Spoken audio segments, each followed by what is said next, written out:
Hello students.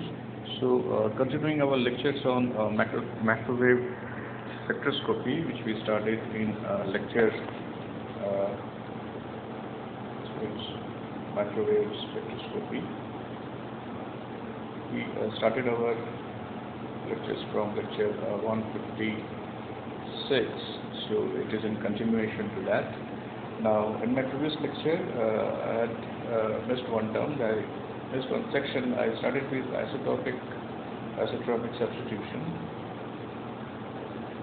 and its effect on the microwave spectra, and we started with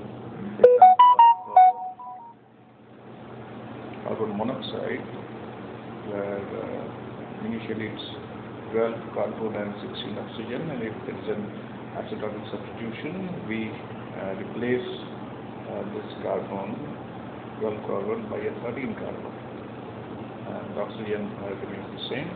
So there is an increase in mass. The mass is getting increased here.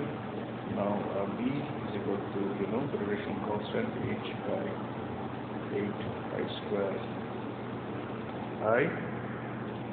This constant, the effect of mass, if you look at the effect of mass, so you can see that it is inversely proportional to the rotation constant. So an increase in mass would imply that there is a decrease in the rotation constant. So decrease in rotation constant means the levels will be slightly shifted. That means if initially if the levels were, say, for G is equal to 1, 2, so G is equal to 2, 3, 4, this is for 12 CO, and for 16 CO, a slight shift in the levels will take place, and the shift will be more prominent as we go high. As we increase the value of J, shift will be much more prominent. So J is equal to 1, 2, 3, 4. So this indicates that a shift in the value of energy epsilon J. So if it is B dash, if this corresponds to B dash, that corresponds to E. So B dash is less than, so epsilon J dash is also less than epsilon J dash. The first case. Now, another aspect of the microscopic substitution or microwave spectroscopy is, till now we have assumed that the diatomic molecule is rigid. It's a rigid rotator model.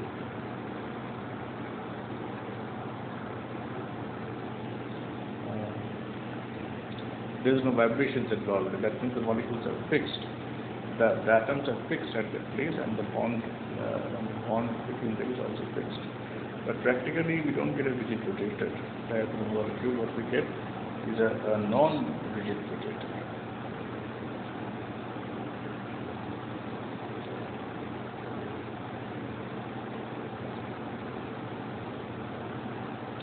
Now, a non-rigid rotator, the rotation energies an extra terms will be added to it. There is original one. It will be minus T J square. Higher order terms will be added, plus H J cube J plus 1 whole cube. D is called the centrifugal distortion constant.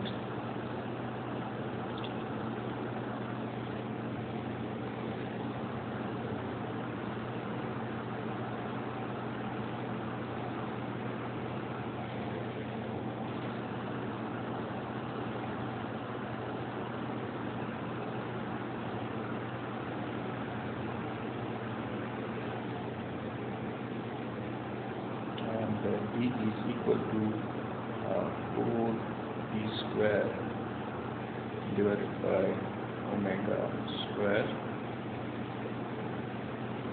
where omega is the vibrational frequency of the bond.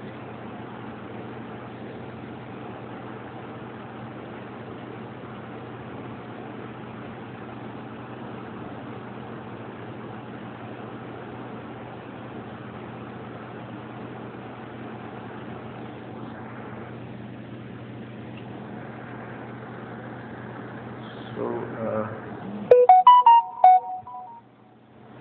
write epsilon j plus 1 minus epsilon j as equal to 2p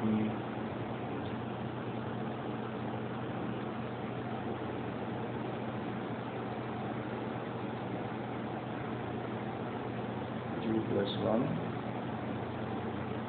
minus 4t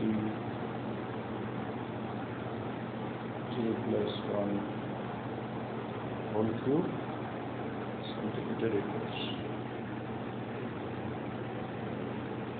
Now the spectrum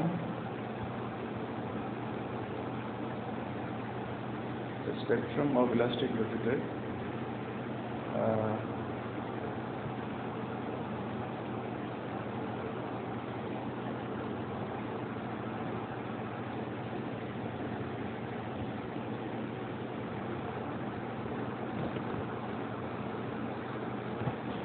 is similar to that of a rigid molecule.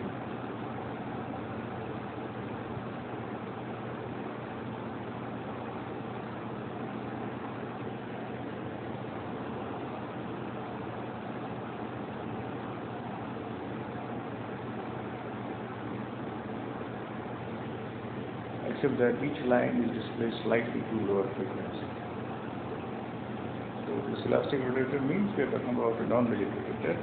It is similar to that of a rigid rotator, except that each line, similar to asymptotic substitution, each line, energy line, actually is displaced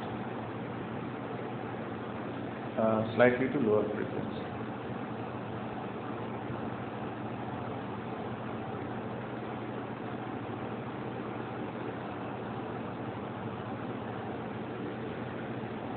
So this is rigid rotator and this is a non-rigid rotator. And this is a non-rigid rotator. So again the shapes are like that. It is less prominent for the lower values, and as we go higher up,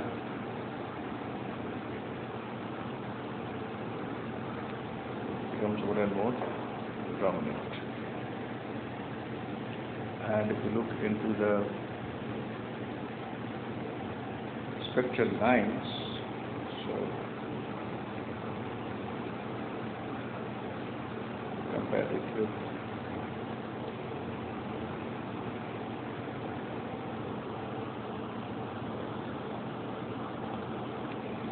the spectral lines will be for the rigid, it will be like 2B, 4B, 6B,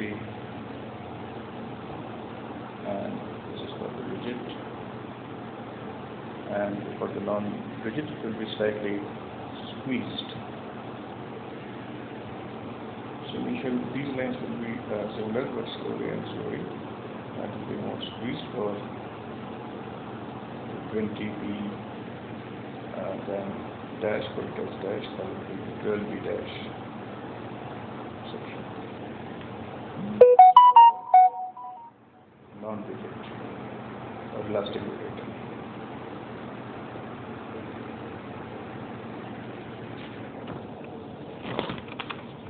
Now what actually happens in case of a symmetric top molecule? A symmetric top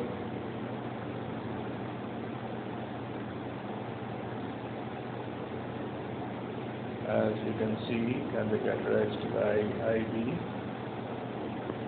is equal to IC, and not equal to IA, as mentioned previously, where IA is also actually not equal to 0 in this molecule.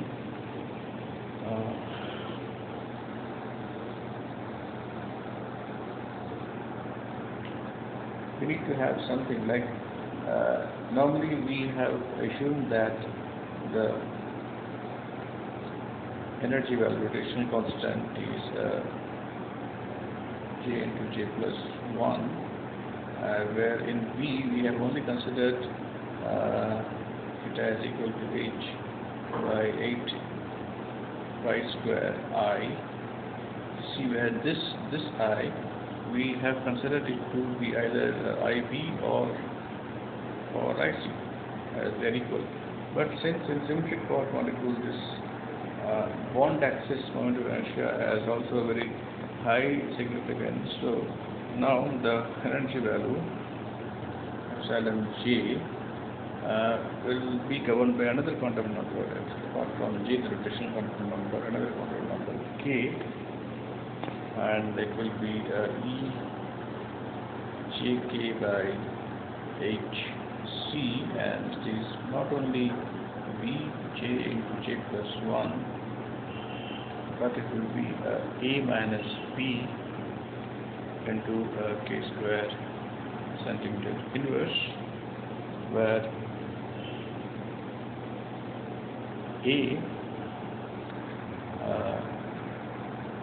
where B, as you know, is H by 8 pi square IBC, and A is simply the same thing, where 8 pi square, simply the I will be replaced by IAC. And so this K is actually the angular momentum about top axis.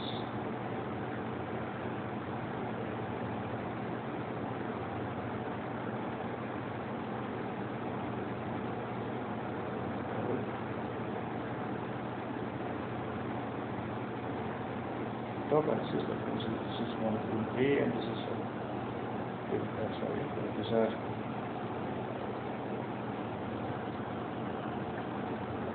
are the two molecules. Moment of inertia is along this axis, this is the top axis. And so we had selection rule for the first case as delta J is equal to plus minus 1, and it will be added by delta K is equal to 0. So ultimately, we try to find out the difference between two energy levels, that means epsilon J plus 1 comma K minus epsilon J comma K, and ultimately, since delta K is equal to 0, so ultimately it comes down to the same expression that we derived previously, to Vj plus 1 centimeter inverse.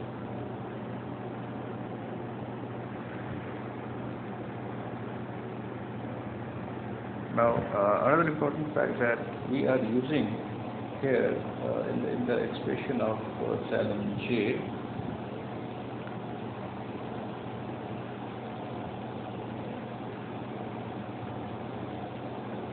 we are using epsilon Jk as Bj into J plus 1 plus A minus B into K square. Now, this K square, it indicates that whether the rotation is clockwise or anti-clockwise. Now, when you are rotating a molecule along the bond axis or top axis, it can move in either this way, clockwise, or it can move in anti-clockwise. Since the K square indicates that it is immaterial whether we are rotating in either clockwise or anti-clockwise, and it also implies that the rotational energy levels are doubly degenerate.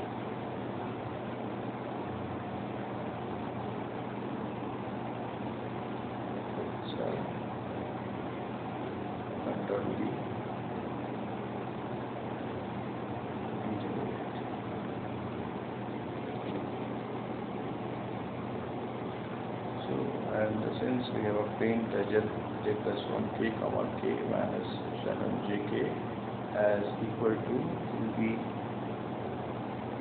j plus 1, so it implies that the spectrum is independent of k.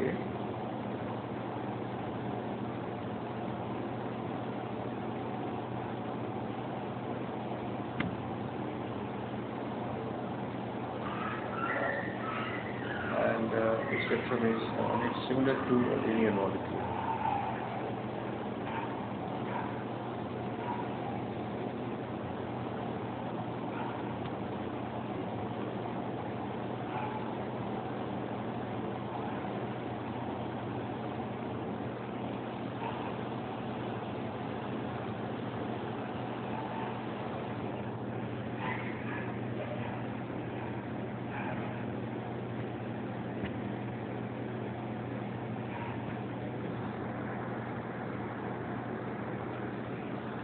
Now, since this is the rotation about the band axis, bond axis, symmetry axis, so this rotation will not cause any change in the dipole moment. So there won't be, due to this IA, there is no change in dipole moment, and so it indicates that this rotation cannot interact with the radiation.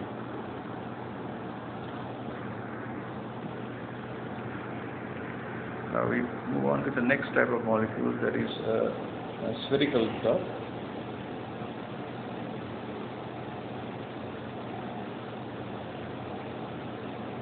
Spherical top, a typical example is methane, CH4. And it has the properties that all the molecular inertias are equal, the totally symmetric molecule. Now, due to this, there is also no change in dipole moment.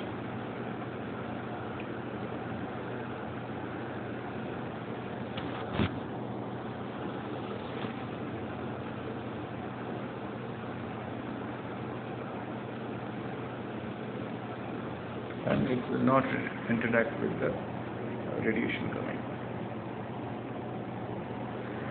And the last one is your asymmetric molecule. Asymmetric top molecule. Now these molecules are characterized by unequal moment of inertias in all the three directions. So the expression of energy and the rotation is very complicated expressions, and they are also system specific. So there is no generalized way by which we can find out or compute results. There has to be some computation and approximate results based upon which these are made.